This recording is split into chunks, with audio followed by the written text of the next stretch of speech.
या अपन इसको क्या लिख सकते हैं, एसी का जनितर, एसी जनितर, या इसको क्या कहते हैं, अल्टरनेटर कहते हैं।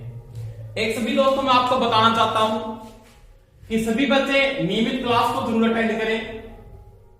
प्रत्येक टॉपिक मैं कॉन्सेप्ट से आपका कंप्लीट कर रहा हूं और कोई समस्या भी नहीं आनी चाहिए। दोस्तों अपने अल्टरनेटर की बात कर रहे थे या किसकी बात कर रहे थे, प्रत्यावर्तक की बात कर रहे थे। इसकी बात कर रहे थे, प्रत्यावर्तक। मैंने कहा अल्टरनेटर क्या है, किस प्रकार से काम करता है, इसका प्रिंसिपल क्या है, उसके अपने क्या की थी, बात की थी, यानी इसका प्रिंसिपल क्या था, और इसके अपने भाग के बारे में पढ़ रहे थे, मुख्य भाग पढ़ रहे थे, यानी मुख्य पार्ट्स पढ़ रहे थे। और पार्ट्स में अपने रोटर ऑसिलेटर के बारे में पढ़ लिया था। आज अपने जो पढ़ेंगे वो पढ़ेंगे एक्साइटर। किसके बारे में दोस्तों बात करूंगा, एक्साइटर, यानी किसके बारे में बात करेंगे, उत्तेजक। उत्तेजक इंग्लिश में क्या बोलते हैं, एक्साइटर। क्या कहते हैं, एक्साइटर। अब पहली बात है एक्साइटर होता क्या है, उत्तेजक है क्या। उत्तेजक में सप्लाई कौन सी होती है, दो तीन बातों का ध्यान रख लेना है। तो एक्साइटर क्या है, पहली बात तो मैं यहां पे अगर नोट करूं तो एक्साइटर क्या है, प्रत्यावर्तक, यानी जो अल्टरनेटर आप यूज कर रहे हो, क्या कर रहे हो दोस्तों, अल्टरनेटर को जो आप यूज कर रहे हो, प्रत्यावर्तक की फील्ड वाइंडिंग, यानी क्षेत्र कुंडलन, फील्ड वाइंडिंग को उत्तेजित डीसी सप्लाई से करता है। यानी जो आपने फील्ड वाइंडिंग यूज की थी, जैसे मैंने फील्ड वाइंडिंग को यूज किया, जैसे मेरे पास कोई भी अल्टरनेटर है, अल्टरनेटर की जो फील्ड वाइंडिंग है या उसका जो क्षेत्र कुंडलन है, उसकी फील्ड वाइंडिंग को एक्साइट करना पड़ेगा। और एक्साइट करने के लिए अपने क्या करेंगे, उसको डीसी सप्लाई प्रदान करनी पड़ेगी। यानी प्रत्यावर्तक की फील्ड वाइंडिंग को उत्तेजित डीसी सप्लाई से करता है, कौन करता है, तो करता है एक्साइटर। समझ में आ गई दोस्तों मेरी बात। अब ये जो एक्साइटर होता है ना, एक्साइटर, इसकी 2 नंबर में बात करूं कंडीशन की, तो एक्साइटर के रूप में क्या काम आता है, तो एक्साइटर के रूप में डीसी का संट या तो संट रिलेटर का यूज करते हो, संट या यौगिक,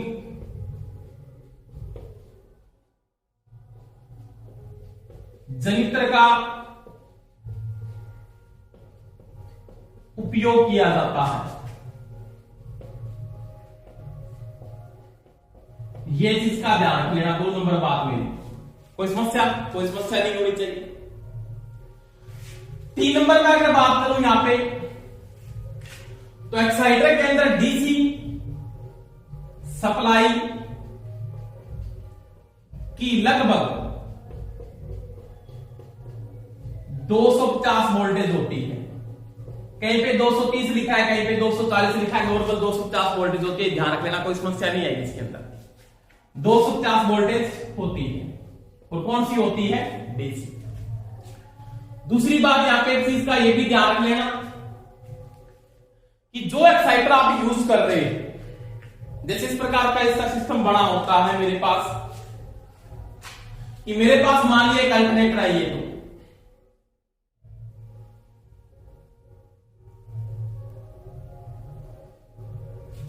समझ में आ गई दोस्तों मेरी बात।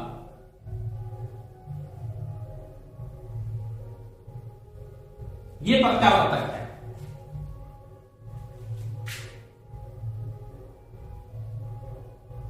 ये इसका स्टेटर है। इस भाग के ऊपर आपने किसको स्थापित कर दिया, स्टेटर को स्थापित कर दिया।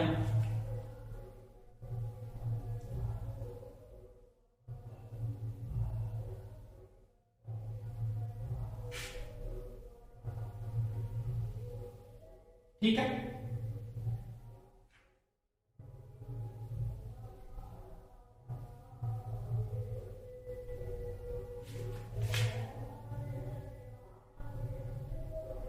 ये आपका अल्टरनेटर है। समझ में आ गई दोस्तों मेरी बात। अब क्या कर रहा हूं मैं, यहां पे मेरे पास ये आर्मेचर वाइंडिंग, इसके अंदर मैंने फील्ड की वाइंडिंग डाल रखी है। जैसे मेरे पास ये मान लिया इसके अंदर क्या आर्मेचर डाल दिया, मान लिया आर्मेचर बना हुआ है इसका, ये आराम से समझना, पूरा कॉन्सेप्ट कवर करेंगे अपने।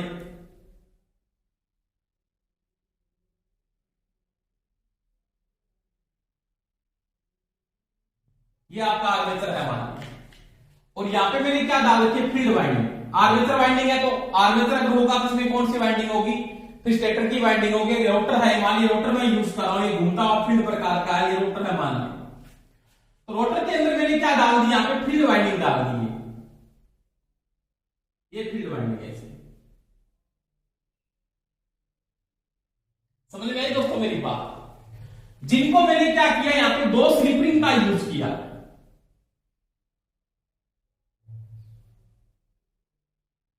एक ये हो गई,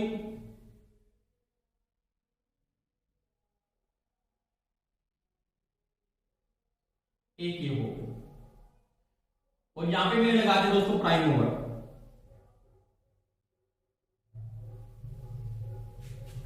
ठीक है,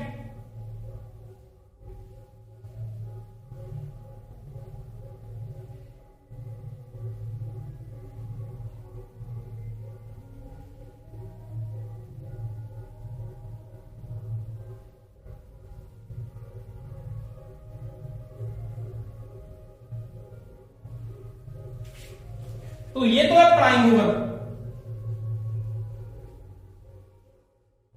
क्या बोलेंगे, प्राइम मूवर, इसको हिंदी में बोलते हैं मूल गति उत्पादक के अंदर। ये मेरे पास दो कार्बन ग्रुप्स में यहां पे यूज कर रहा हूं ऐसे, ठीक है। और इन दोनों का जो कनेक्शन मैंने किया है, ये कॉन्टेक्ट है, दोनों के दोनों जो कॉन्टेक्ट है मेरे किसके साथ जोड़ दिए, स्लिप रिंग के साथ। यहां पे मैंने कॉन्टेक्ट कर रखा है इसका, यानी फील्ड वाइंडिंग को यहां से क्या मिल रही है, सप्लाई मिल रही है, किसके द्वारा मिल रही है, तो कार्बन ग्रुप से यहां पे कांटेक्ट करवा रहे हैं, फील्ड वाइंडिंग को सप्लाई दे रहे हैं। तो फील्ड वाइंडिंग है ना, ये जो फील्ड वाइंडिंग है, यानी मैं इसको लिख सकता हूं, ये तो वाइंडिंग आपकी है, ये वाली वाइंडिंग, ये आपकी है फील्ड वाइंडिंग, और ये है स्लिप रिंग।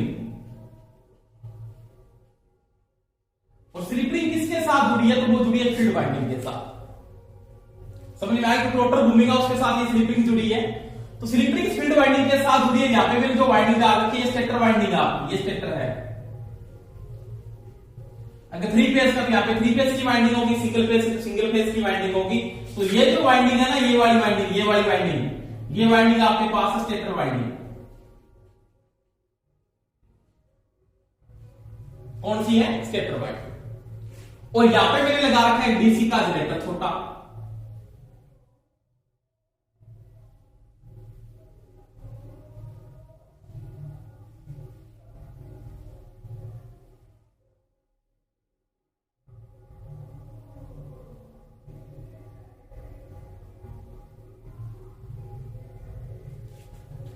ठीक है। और यहां पे मेरे पास ये क्या है, इसका कम्यूटेटर है मान लिया,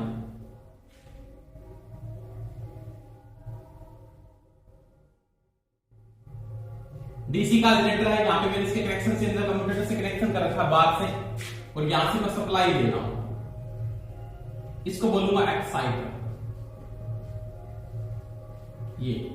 ये शंट हो सकता है या कंपाउंड हो सकता है आपका।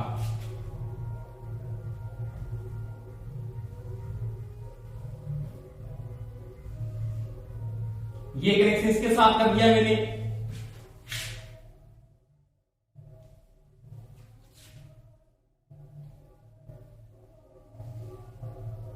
ये कनेक्शन मैंने इसके साथ कर दिया, और वोल्टेज को कंट्रोल करने के लिए हमने यहां पे क्या लगा दिया, रियोस्टेट लगा दिया। ये ठीक है, समझ में आ गई दोस्तों मेरी बात। ये आपके पास मान लेता है तो शंट होगा, या क्या होगा, यौगिक जनरेटर होगा, या तो शंट होगा या क्या होगा, यौगिक जनरेटर होगा। अब देखो क्या हो रहा है, ये जो प्राइम मूवर घूमता है, क्या घूमता है कि जब आपका प्राइम मूवर गति करता है, कि जैसे आपका प्राइम मूवर रोटेशन पे आएगा,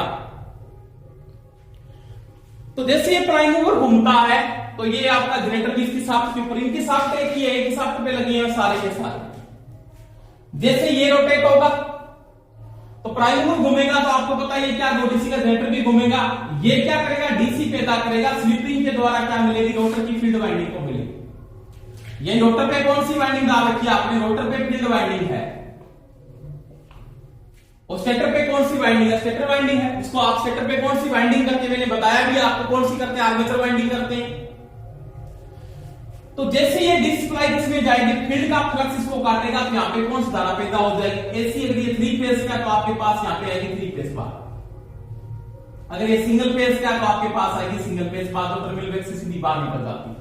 और मैंने आपको ये भी बात बताई है क्या, अगर आपकी स्टेटर घूमता है या आपकी क्या घूमता है, स्टेटर घूम रहा है, उस समय अगर स्टेटर में ऐसी सप्लाई है, स्टेटर में आर्मेचर वाइंडिंग डाल रखी है, तो आपको पता है 2 ही स्लिप रिंगों की आवश्यकता होगी, जो किसके लिए काम आएगी, जो रोटर वाइंडिंग के अंदर या रोटर के अंदर जो आपने फील्ड वाइंडिंग स्थापित कर रखी है, उसको क्या करेगी, एक्साइट करेगी। समझ में आ रही दोस्तों मेरी बात। अब ये वोल्टेज को कंट्रोल करने के लिए एक्साइटेशन धारा कम या अधिक करने के लिए आप रियोस्टेट के मान को कम या अधिक करते हो, यानी उत्तेजित धारा को नियंत्रित करने के लिए यहां पे लिख सकते हो आप, उत्तेजित धारा को नियंत्रित करने के लिए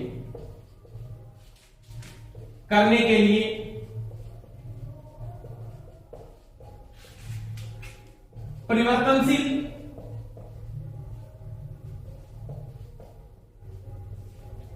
मान के प्रतिरोध का उपयोग किया जाता है, मान के प्रतिरोध का उपयोग करते हैं। ठीक है जी, ये जो लगा हुआ, इसका मान कम या आप अधिक करके इसकी धारा को कंट्रोल करोगे, धारा जैसे ही कंट्रोल होगी तो उसका फ्लक्स कंट्रोल होगा, क्योंकि उत्तेजित धारा एक्साइटेशन जो करंट है वो सभी को पता है, यहां से आई फ्लो और आई समानुपाती सभी को पता है क्या होता है, हाई होता है, धारा प्लस के क्या होते हैं, समानुपाती होती है। अब देखो, अगर ये प्राइम मूवर 1500 आरपीएम पे घूमता है, इसकी शाफ्ट की जो गति है, यहां पे इसकी शाफ्ट की गति है 1500 आरपीएम, मतलब अल्टरनेटरी गति 1500 आरपीएम, एक्साइटर की गति कितनी होगी, 1500 आरपीएम होगी। तो ध्यान देना दोस्तों, यहां पे मैं लिख सकता हूं उत्तेजक की गति प्राइम मूवर या प्रत्यावर्तक के समान होती है।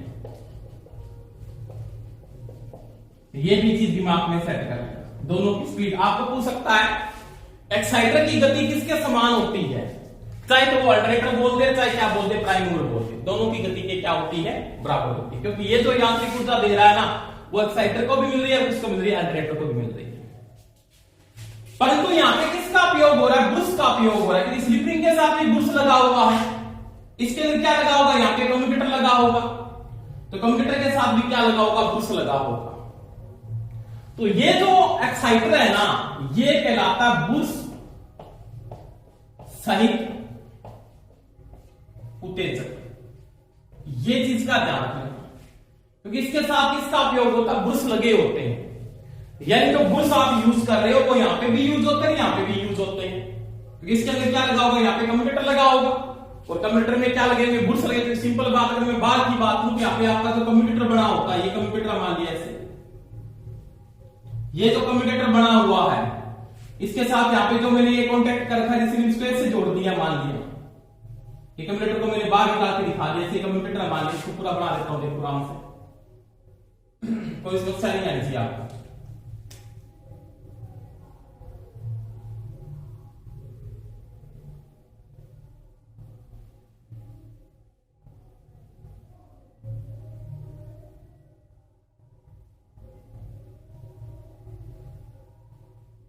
ये कम्यूटेटर मान लिया, तो यहां पे भी क्या लगा होगा, ब्रुश लगा होगा, और यहां पे भी क्या लगा होगा, ब्रुश लगा होगा, जो मैंने अंदर से दिखा रखा। तो ये ब्रुश से क्या ले रहा है, सप्लाई ले रहा है, यहां पे भी ब्रुश का उपयोग है, इसका मतलब ब्रुश के सहित है ये कम्यूटेटर, यानी ये जो एक्साइटर काम आ रहा है, ये ब्रुश के सहित है, यानी ब्रुश लेस नहीं है, ब्रुश के साथ इसका क्या हो रहा है, उपयोग हो रहा है। समझ में आ गई दोस्तों मेरी बात। तो ये आपका कहलाता एक्साइटर या कहलाता उत्तेजक। इसके बाद देखो, इसके बाद एक और आता है एक्साइटर, दूसरा ब्रुशलेस या ब्रुश रहित एक्साइटर, उसकी बात करते हैं। वो देखना आराम से, बहुत इंपॉर्टेंट कॉन्सेप्ट है भाई, बिल्कुल समझेंगे, डीपली समझा रहा हूं, बिल्कुल टॉपिक को खोल के समझा रहा हूं। अगर टॉपिक सभी के समझ में सभी थम्स अप जरूर किया करो, लाइक जरूर किया करो क्लास को। और दोस्तों एक मैं सभी को बात बता रहा हूं कि सभी क्लास रेगुलर अटेंड जरूर किया करो, नोट्स बनाओ। कुछ तो ये सोच रहे हैं कि सर वैकेंसी आएगी उसके बाद अपने क्लासेस स्टार्ट करेंगे, वैकेंसी आएगी तो उससे पहले अपने खुद को तैयार करना है, खुद तैयार हो जाओ वैकेंसी आने से पहले। अगर मैं ये कॉन्सेप्ट आपको पूरे करवा रहा हूं इस प्रकार से, अगर साथ साथ में आप रोटेट करें तो आपके पास 5 पोस्टें या 10 पोस्टें हैं, आप लोग जॉब लगोगे, मेरी गारंटी है। जो बच्चे साथ साथ में क्लास बना रहे हैं, नोट्स बना रहे हैं और क्लास को अटेंड कर रहे हैं सही ढंग से और सही ढंग से अगर पढ़ रहे हैं तो उनको कोई रोकने वाला नहीं है, ये मेरी गारंटी आपसे। समझ में आ गई ना? अब देखो इसमें 2 नंबर एक साइट और आता है, ब्रुश रहित उत्तेजक, इसको इंग्लिश में क्या बोलते हैं? ब्रुशलेस बोलते हैं, ब्रुशलेस एक्साइटर। समझ में आ गई दोस्तों मेरी बात? यानी इसके अंदर ब्रुश का उपयोग नहीं, जिसका मतलब स्लिपरिंग और कम्यूटेटर दोनों का उपयोग नहीं होता। पहली बात तो यहां पे ये है, ये न तो किसका उपयोग होता है, इसका उपयोग नहीं होता। तो यहां पे न तो किसका उपयोग होता है, कम्यूटेटर का उपयोग होता है, न स्लिपरिंग का उपयोग होता है। स्लिपरिंग और कम्यूटेटर नहीं लगे तो ही ब्रुश नहीं लगेंगे, ये तो आपको पता है दोस्तों। तो मैं यहां पे क्या कहना चाहता हूं कि ब्रुश रहित जो उत्तेजक होगा या ब्रुशलेस जो एक्साइटर होगा, उसमें पहली बात है न तो स्लिपरिंग लगी होगी, न क्या लगा होगा, कम्यूटेटर लगा होगा। ये चीज का ध्यान रखिए, तभी ब्रुशलेस बोलते हैं इसको। इसके क्या सिस्टम है? पहली बात है यहां पे 2 परमानेंट मैग्नेट लगे ऐसे स्थायी चुंबक, एक तो माने एन पोल है, यहां पे कौन सा पोल है? एस पोल है। ये इसका क्या है? आर्मेचर है, ये आर्मेचर है, ये इसकी शाफ्ट है, ठीक है। अब देखो आर्मेचर में जो धारा पैदा हो रही है वो एसी पैदा होती है, क्या पैदा होती है? एसी। और मैंने यहां पे क्या लगा रखा है? कम्यूटेटर लगा रखा है इस बात पे, ये कम्यूटेटर आपका क्या है? कम्यूटेटर।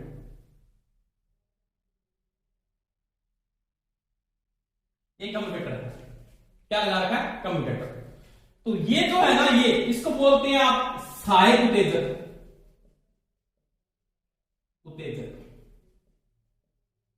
या इसको बोल सकते हो पायलट एक्साइटर। क्या बोलते हैं? Pilot exciter. इसके आगे देखो, इसके आगे क्या सिस्टम है? यहां से जो आपके पास एसी पैदा हो रही है ना, एसी पैदा हो रही है यहां से, ये किसके अंदर जा रही है? Field winding.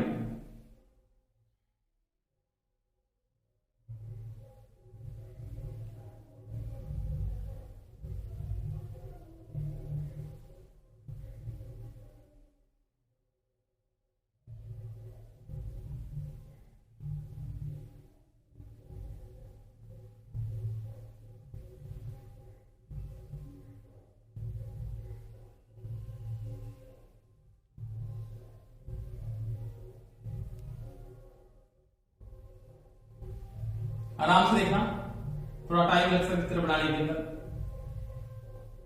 ठीक है। यहां पे मैंने डाल के फील्ड वाइंडिंग, ये फील्ड वाइंडिंग है, ठीक है। अब देखो इसके साथ यहां पे आगे आउटपुट निकल जाए।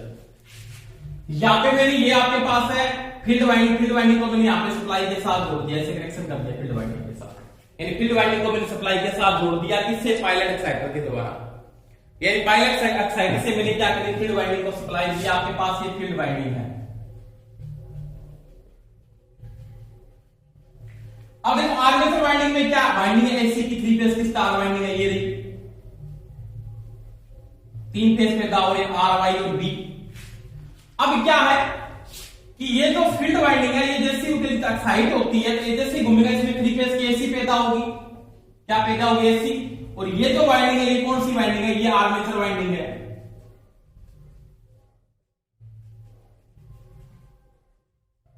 कौन सी है? Armature winding. अब देखो ये एसी पैदा हुई, एसी पैदा होती है, इसको मैं डीसी में कन्वर्ट करूंगा और डीसी में कन्वर्ट करने के लिए मैं 3 फेज का जो रेक्टिफिकेशन करता हूं कितने डायोड की आवश्यकता होती है? 6।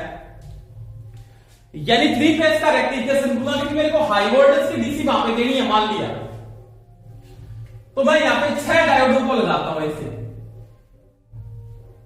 1 2 3 4 5 और ये लो 6।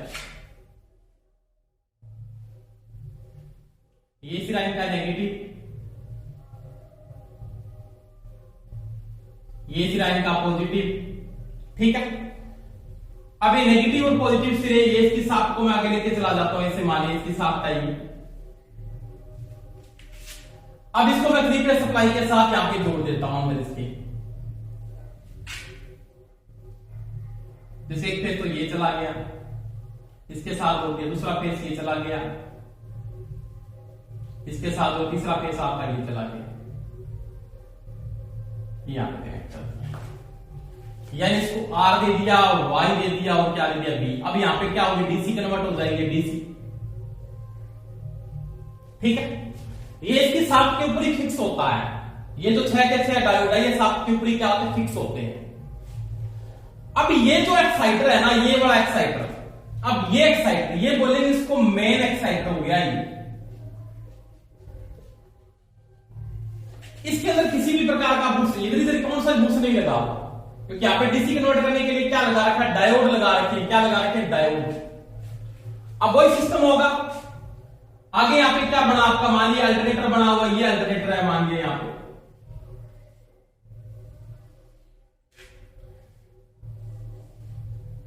ठीक है, ये अल्टरनेटर है और ये मान लिया अल्टरनेटर की कौन सी है? Field winding. यहां पे आप सॉरी आपने कौन सी वाइंडिंग डाल रखी? स्टेटर की वाइंडिंग डाल रखी है। कौन सी डाल रखी है? Stator winding. और अंदर वाले भाग में कौन सी डाल रखी है? रोटर वाइंडिंग डाल रखी है। क्या डाल रखी है? Rotor winding. तो ये जो भाग है ना, ये वाला भाग इसमें होगी रोटर वाइंडिंग। जो कौन सी है? Field winding. इसके 2 सिरे बाहर आएंगे, तो ये हो गया एक ये हो गया। एक को तो आपने दे दिया प्लस और एक को दे दिया माइनस, तो फील्ड एक्साइट होगी, स्टेटर वाइंडिंग होगी 3 फेज ये, और स्टेटर से डायरेक्ट 3 फेज की सप्लाई यहां से क्या निकल जाएगी? बार, यानी आर वाई और बी। तो ये वाइंडिंग कौन सी कहलाएगी? ये कहलाएगी स्टेटर वाइंडिंग।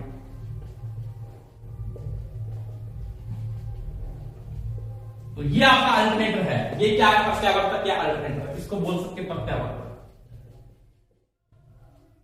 और इसके साथ यहां पे क्या लगा रखा आपने? यांत्रिक ऊर्जा देने के लिए यहां पे आपने लगा रखा प्राइम मूवर। ये है प्राइम,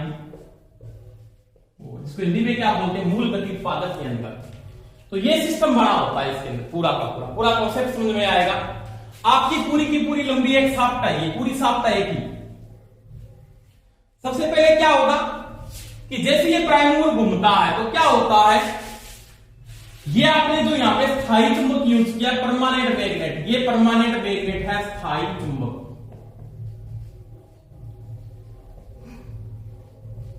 इसका फ्लक्स जैसे ये काटेगा तो आर्मेचर में कौन सी धारा पैदा होगी? एसी।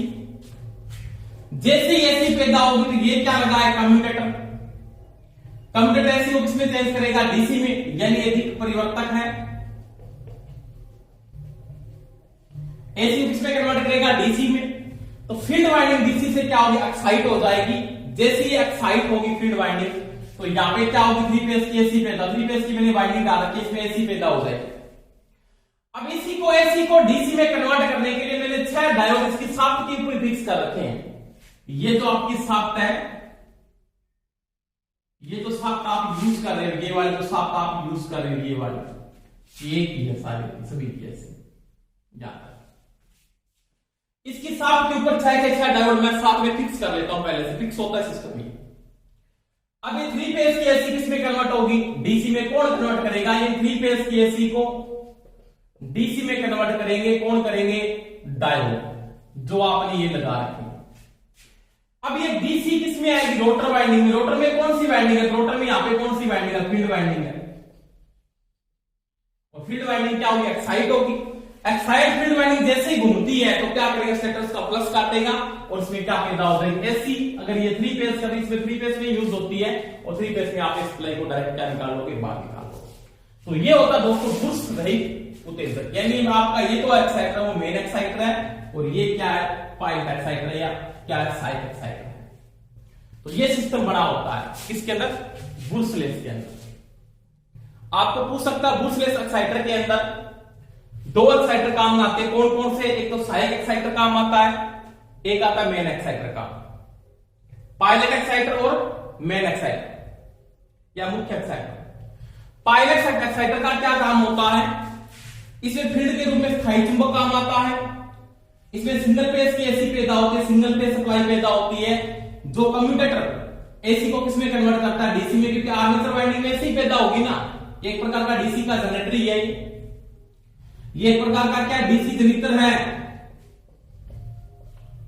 स्थायी चुंबक प्रकार का। कौन सा मैंने करवाया? स्थायी चुंबक प्रकार का, वो ही है। तो स्थायी चुंबक प्रकार का डीसी जनरेटर, इसमें एसी पैदा हुई, कंप्यूटर ने क्या किया? उसको डीसी में कन्वर्ट किया। अब ये डीसी सप्लाई किसमें जाएगी? मेन एक्साइटर की फील्ड वाइंडिंग में जाएगी। उसके आर्मेचर के अंदर मैंने 3 फेज की एसी वाइंडिंग डाल रखी है। अब 3 फेज की जैसे एसी पैदा होगी तो यहाँ पे मैंने डायोड लगा रखे, वो डायोड क्या करेंगे? एसी को डीसी में कन्वर्ट करेंगे। अब ये डीसी वाइंडिंग रोटर की फील्ड वाइंडिंग को सप्लाई देंगे, और रोटर की फील्ड वाइंडिंग को देश सप्लाई मिलेगी डायरेक्ट, क्योंकि साथ में घूमती है डायोड, देश सप्लाई मिलेगी। अब फील्ड वाइंडिंग क्या करेगी? फ्लक्स बढ़ाएगी, स्टेटर वाइंडिंग काटेगी, 3 फेज की एसी पैदा होगी तो डायरेक्ट क्या लगेगी? बाहर निकालेगी। तो ये होता दोस्तों बुर्स रहित उत्तेजक या होता बुर्सलेस एक्साइटर। समझ में आ गई होगी बात मेरे ख्याल से। या कोई समस्या है तो कमेंट करके मेरे को आप बता भी सकते हैं। ठीक है दोस्तों, तो ये मैंने आज बात की, किसकी बात की? एक्साइटर की बात की। या किसकी बात की? आपने उत्तेजक की बात की। किसकी बात की? उत्तेजक। इसके बाद अगर मैं बात करूं तो इसके बाद टॉपिक पढ़ेंगे, वो देखो आराम से साथ साथ में बढ़िया चित्र नोट करके देखना, बना के देखना, कोई समस्या नहीं आएगी। बारीकी से समझोगे और बारीकी से मैंने आपको समझाया भी है।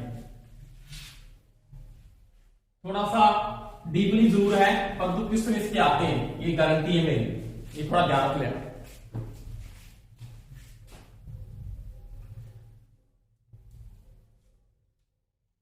इसके बाद देखो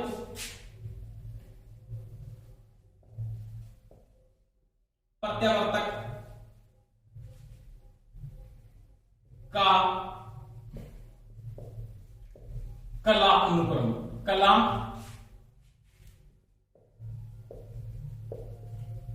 अनुक्रम, इसकी बात करते हैं। फेज क्रम क्या होता है? पहली बात हुई।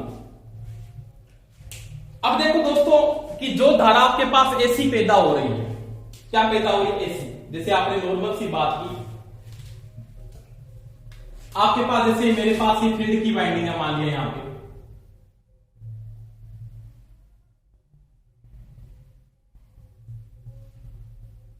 आराम से समझेंगे, कोई दिक्कत नहीं आनी चाहिए आपको, ये चीज का ध्यान लेना। और जिसके भी अगर समझ में नहीं आ रहा तो वो मेरे को कमेंट करके बता सकते हो कि सर हमारी ये चीज समझ में नहीं आ रही। ठीक है, ये मेरे पास मान लिया फील्ड की वाइंडिंग है यहां पे ऐसे। ठीक है, इसके 2 सिरे बाहर आएंगे और यहां पे मैं इसको डीसी सप्लाई के साथ जोड़ का प्लस और माइनस। इसके बीच में ये मेरे पास मान लिया आर्मेचर है। क्या आर्मेचर? इसमें मेरी वाइंडिंग डाल रखी है ऐसे।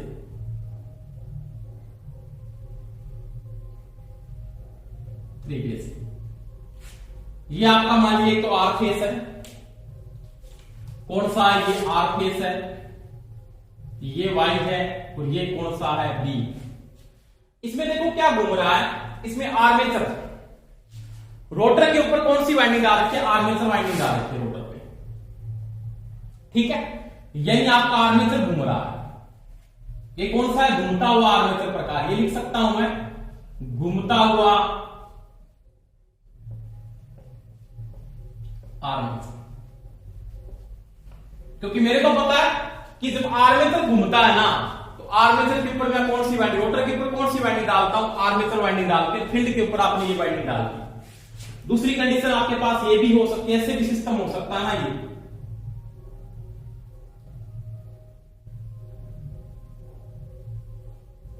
जैसे ये आपके पास फील्ड वाइंडिंग है, मान लिया 3 फेस की वाइंडिंग आपने ऐसे कर दी, एक फेस ये बना लिया, एक आपने ये बना लिया, एक आपने ये बना लिया, और यहां पे आपने फील्ड की वाइंडिंग डाल दी रोटर के अंदर। दूसरी बात लेगी, इसको बोलेंगे रोटर, तो ये हो जाएगी फील्ड वाइंडिंग।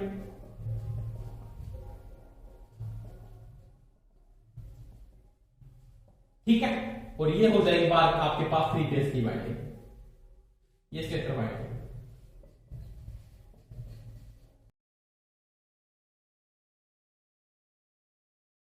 कौन सी डाल दी, आर्मेचर वाइंडिंग।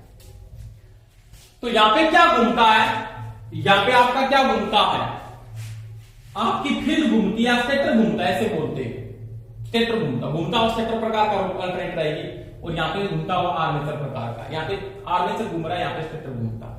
जैसे घूमता है, यहाँ पे क्या रोटर घूमता है, रोटर की फील्ड घूमती है, फ्लक्स स्टार्टिंग जैसे इसमें क्या पैदा होगी, एसी पैदा होगी, तो यहाँ पे सप्लाई कौन सी दे दूंगा, यहाँ पे तो मैं दे दूंगा डीसी, इसको प्लस और माइनस से डीसी दे दूंगा रोटर को, और यहाँ पे आप 3 फेस की एसी बात कनेक्शन के द्वारा। कोई समस्या नहीं, ये 2 प्रकार से मेरा पूरा कॉन्सेप्ट मैंने आपको कंप्लीट करवाया। अब देखो, अब यहाँ पे जो 3 फेस पैदा हो रही है, इसके तो 3 फेस की सप्लाई पैदा हो रही है,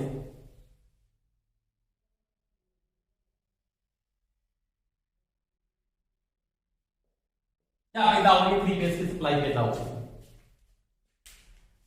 आर फेस, वाई फेस और बी फेस के अंदर इसके नियम से माइकल फैराडे का नियम लागू होता है कि इसका जो होता है BLB sine theta, BLB sine theta.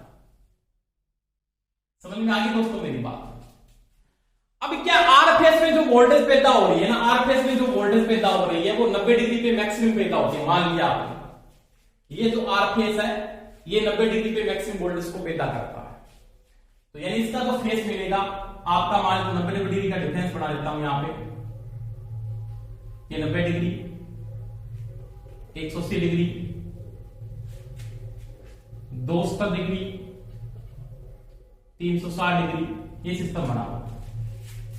ठीक है, अब देखो, अब ये जो फेस है ये 90 डिग्री पे मैक्सिमम पे, यहां पे 90 डिग्री पे मैक्सिमम वोल्टेज है आर फेस, तो ये से घूम रहा है ऐसे।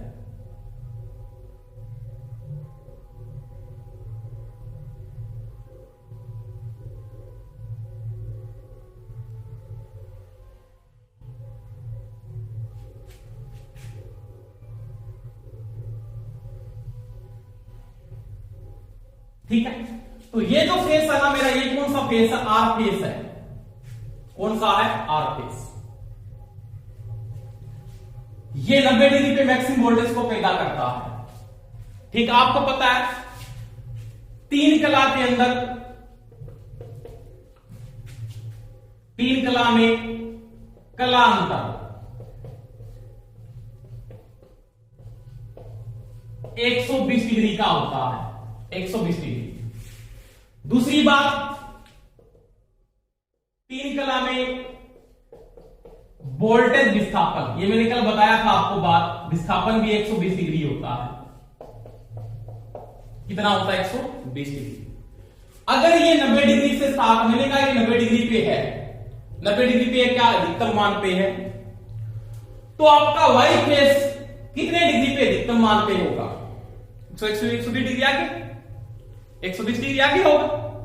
यानी ये 90 डिग्री पे अपने अधिकतम मान पे है, इसका 120 डिग्री आगे, मतलब कहां पे, तो ये तो हो गया 90, क्या हो गया 90, और यहां पे क्या हो गया 180,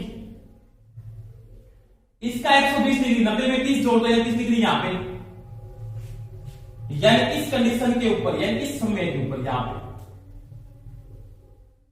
यानी ये जो फेज स्टार्ट होगा वो इस प्रकार से स्टार्ट होगा अधिकतम मान पे, यानी इस समय अधिकतम मान पे होगा, यानी ये इसका 120 डिग्री होगा, ये तो 120 डिग्री इसका, किस फेज का, वाई फेज का। यानी मैं अगर बात करता हूं आर फेस आपका 90 डिग्री अधिकतम मान को प्राप्त करता है, कौन सा आर फेस आपका 90 डिग्री पे अधिकतम मान को प्राप्त करता है, तो आपका जो वाई फेस है, कौन सा फेस है, वाई, तो वाई फेस उससे 120 डिग्री बाद, 120 डिग्री विलंब के बाद वो अपने अधिकतम मान को प्राप्त करेगा। यानी इस बिंदु के ऊपर, यानी इसका 120 डिग्री है, इस बिंदु के ऊपर उसका मैक्सिमम मान होगा, इस बिंदु के ऊपर, यहां पे इसके बराबर मान पैदा करेगा, इसके बिल्कुल बराबर। कौन सा करेगा, कौन सा करेगा, तो वाई, वाई पे स्टार्ट होगा, वो आपका यहां से स्टार्ट होगा। मैं इसको ग्रीन से बना देता हूं, देखना आराम से।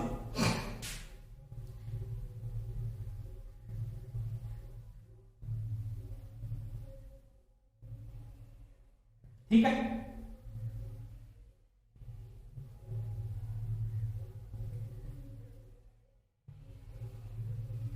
ये ऐसे बनेगा। तो ये फेस कौन सा आ जाएगा आपका, आर है, तो ये कौन सा आ जाएगा, ये वाई होगा।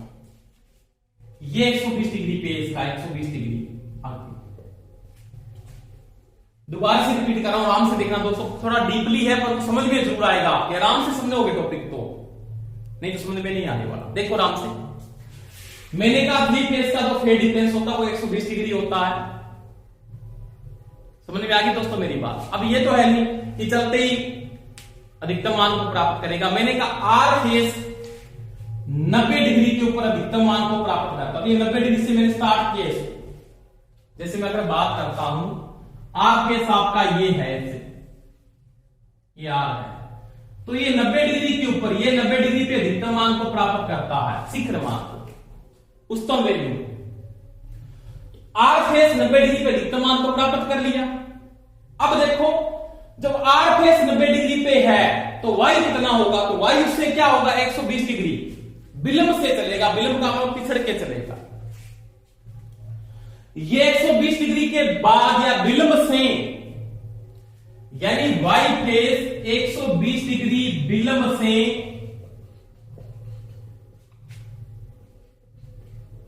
अधिकतम मान को प्राप्त करेगा, अधिकतम मान को प्राप्त करेगा। समझ में आई कि नहीं मेरी बात? यही बात कहना चाहता हूं मैं। अब मैंने कहा यहां पे तो 90 डिग्री है, तो ये 90 डिग्री यहां पे आ गया। अब 90 डिग्री के बाद मैंने कहा 120 डिग्री कहां पे होगा, तो ये देखो यहां तक हो गया 90, इसका ये 90 हो गया ना, यहां तक 90, यहां पे 180 हो गया, तो इससे 30 डिग्री, यानी ये 120 डिग्री है, यहां पे 120 डिग्री, यहां पे अधिकतम मान को प्राप्त करेगा। अब देखो, अब अगर आप इसको देखो, बी फेस को देखो, तो बी फेस इससे तो 240 डिग्री और इससे 120 डिग्री आगे, यानी 240 डिग्री कहां पे होगा, तो ये हो गया 90, ये हो गया 180 डिग्री, ये आपके पास कितना 270 डिग्री से पीछे, यानी लगभग यहां पे, यहां पे इस कंडीशन के ऊपर, यानी इस कंडीशन के ऊपर वो अधिकतम मान को क्या करेगा, प्राप्त कर लेगा। इस कंडीशन के ऊपर यहां पे इसका शिखर मान होगा, इसका बी फेस का, तो बी फेस आपका यहां से स्टार्ट होता है, मान लीजिए ये पूरा फेस स्टार्ट हो रहा है यहां से आप बना भी सकते हो इसके आगे, तो ये यहां से स्टार्ट होता है इससे, सॉरी थोड़ा सा आगे देखिए, आराम से समझना भाई, कोई समस्या है तो मेरे को आप बता भी सकते हैं।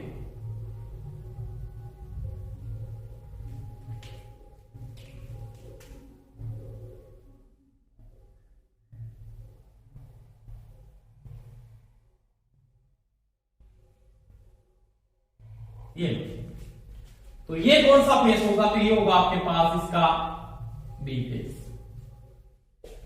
ठीक है, और ये बी फेस का अधिकतम मान है, ये होगा यहां पे 240 डिग्री, कितना होगा 240 डिग्री, इससे 120 डिग्री, इससे भी 120 डिग्री, यानी 240 डिग्री, तो ये आपका फेस क्रम बनता है। इस प्रकार से आपकी वेव स्टार्ट होती है, साइन थीटा चालक और प्लस के बीच बढ़ने वाला कोण। अगर कोई आपको ये पूछ लेता है कि एक चक्कर के अंदर जो कुल एंगल पूर्ण होता है, जैसे मैं बात करूं एक चक्कर का कुल कोण, तो वो होता है 360 डिग्री, यही होता है। इसको आप क्या बोलते हो, आवर्तकाल भी बोलते हो। क्या बोलते हो, आवर्तकाल। अब इनका जो विलंब संज्ञा होता है, जैसे आपने बात करें यहां पे कि बाकी फ्रीक्वेंसी 50 हर्ट्ज है, कितनी है, 50 हर्ट्ज। तो इसका आवर्तकाल क्या है, तो मैं लिख सकता हूं आवर्तकाल, बताया पूरा का पूरा स्क्रीन में पूरा कंप्लीट किया है। टी बराबर क्या होता है, 1/f होता है, 1/50 बराबर 0.022 सेकेंड। यही आएगा ना, यही आता ना, 1/50 खोल करके देख लो, हाँ 0.02 सेकेंड, या इसको लिख सकते हो आप 20 मिली सेकेंड। आवर्तकाल है बात का। अब आपको कोई ये पूछ लेता है कि 90 डिग्री का आवर्तकाल क्या है,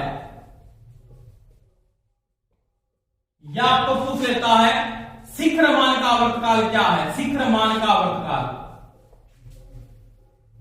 तो 90 डिग्री तो यहां तक है, ये को यहां से यहां तक पूरा करता है, मतलब यहां से लेके यहां तक तो पूरा करने में 20 मिली सेकेंड लेता है, चला इतना 20 मिली सेकेंड लेता है। तो ये जो चक्कर है इसका चौथाई चक्कर है, ये चौथा भाग है इसका, तो क्या लेगा 20/4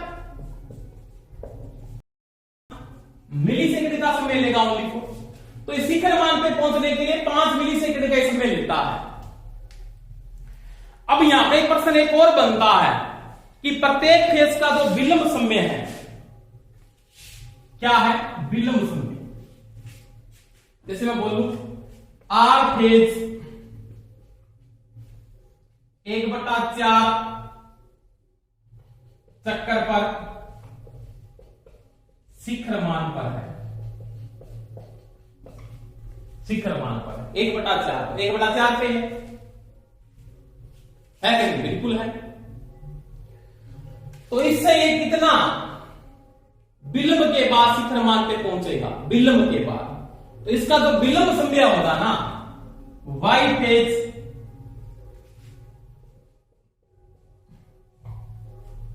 या प्रत्येक फेज का विलंब समय, इन दोनों का प्रत्येक फेज का जो विलंब समय आएगा, विलंब समय, विलंब समय वो होगा 3 का। कितने का होगा, 3 का। कैसे, यानी ये 1/4 पे पहुंच जाता है, इससे 120 डिग्री बाद, ये 90 डिग्री को इससे 120 डिग्री बाद ये पहुंचेगा। 120 डिग्री बाद का मतलब होता है 3, 1/3, क्योंकि 360 बटा 120 तो कितना आ जाएगा, 4 3 12 3, तो विलंब समय आएगा 3 का। कितने का आएगा, 3 का। यानी प्रत्येक फेज का जो विलंब समय होगा वो कितने का होगा, वो 3 का होगा। कितने का होगा, 3 का। तो हमेशा ही ध्यान रखना, 1/4 पे पहुंचता है, इसका विलंब समय इसके साथ जोड़ के लिख दो। इसका तो फेज वाई फेज पहुंचेगा शिखर मान पे, तो विलंब समय इसके साथ जोड़ के लिख दो। बी फेज जो इसका मान आएगा, इसका मान आएगा, वाई का आएगा, उसके साथ उसका मान जोड़ के लिख दो। समझ में आ गया, इनका वो विलंब समय कहलाएगा। यानी ये क्या होगा, 1/4 प्लस 3, ये आएगा 1/4 प्लस 3 प्लस फिर 3 करते जाएंगे। इस प्रकार से विलंब समय का मतलब ये इससे लेट पहुंचेगा। जैसे मैं सिंपल बात करता हूं, विलंब समय का मतलब होता है कि 3 आदमी लाइन में खड़े हुए, ये 3 आदमी है, ये लाइन में खड़े हुए, ये रेड है, ये ग्रीन है, और ये क्या है, ब्लैक है। अब ये ऐसे चल रहे हैं, आगे वैसे रेड ही चलेगा, तो इधर मुड़ जाओ तो इधर मुड़ जाओ, पहले कौन पहुंचेगा, रेड पहुंचेगा। उसके 3 विलंब समय से, 3 विलंब समय से कौन पहुंचेगा, तो वाई पहुंचेगा। वाई के 3 विलंब समय से कौन पहुंचेगा, तो बी पहुंचेगा। तो ये इसका ये फेज सीक्वेंस मैंने समझाया, शिखर मान का किस प्रकार से पहुंचता है, ये क्वेश्चन को पूछ सकता है। तो समय विलंब समय का जो मान होता है वो 3 का होता है। वो मैंने पूरा कॉन्सेप्ट आपको कंप्लीट किया है। वो 3 का क्यों आता है, क्योंकि 360 बटा 120 फेज डिफरेंस कितने का, 120 का, कुल एंगल 360 का होता है 3 फेज के अंदर। तो विलंब समय कितने का आता है, 3 का। आर के बाद वाई, वाई के बाद बी। समझ में आ गई दोस्तों मेरी बात। तो ये मैंने बताया प्रत्यावर्तन में कलानुक्रम या फेज क्रम की मैंने बात, ठीक है। अब देखो, अब एक कैलकुलेटर में जो फेज क्रम है, फेज क्रम क्या है, तो कोई भी प्रत्यावर्तक का जो फेज है वो अधिकतम वोल्टेज पे पहुंचना, क्रम से अधिकतम वोल्टेज पे पहुंचना, उसका क्या कहलाता है, फेज क्रम। और फेज सीक्वेंस क्या है? क्रम से पहुंचना, यानी आर के बाद वाई, वाई के बाद बी, ऐसे पहुंचेंगे। फेज क्रम क्या है? किसी भी प्रत्यावर्तक के अधिकतम मान पर पहुंचना है। अधिकतम मान पे ये पहुंचा, ये भी अधिकतम मान पे पहुंचा, ये भी अधिकतम मान पे पहुंचना, उसका क्या फेज क्रम है, क्या कालानुक्रम है? किसी भी प्रत्यावर्तक के अधिकतम मान पे पहुंचना, फेज का अधिकतम मान पे पहुंचना है, शिखर मान पे पहुंचना प्रत्येक फेज के, वो उसका क्या कालानुक्रम या फेज क्रम है। फेज सीक्वेंस क्या है? उसी क्रम से पहुंचेंगे वो, ऐसे नहीं कि बाद में आगे पीछे हो जाए, उसी क्रम से पहुंचेंगे। आर आ गया तो वो आगे रहेगा, ऐसे नहीं कि बाद में पीछे आ जाए, पीछे नहीं आएगा, आर आगे चलेगा हमेशा। आर के पीछे कौन सा? वाई, तो वाई उसके पीछे रहेगा, और वाई के पीछे कौन है? बी, तो बी सबसे पीछे रहेगा। ये दिमाग में सेट कर लेना। तो कालानुक्रम क्या है बताना? 3 फेज के अंदर या 3 फेज के प्रत्यावर्तक के अंदर प्रत्येक फेज की वोल्टेज का अधिकतम मान पे पहुंचना, उसका क्या कहलाता है? फेज क्रम या कालानुक्रम कहलाता है। फेज सीक्वेंस क्या है? तो क्रम से पहुंचना, आर पहले पहुंचेगा, उसके बाद वाई पहुंचेगा, उसके बाद क्या पहुंचेगा? बी, उसी सीक्वेंस में वो चलेंगे हमेशा, वो उसका क्या कहलाता है? फेज सीक्वेंस कहलाता है। समझ में आ गई दोस्तों?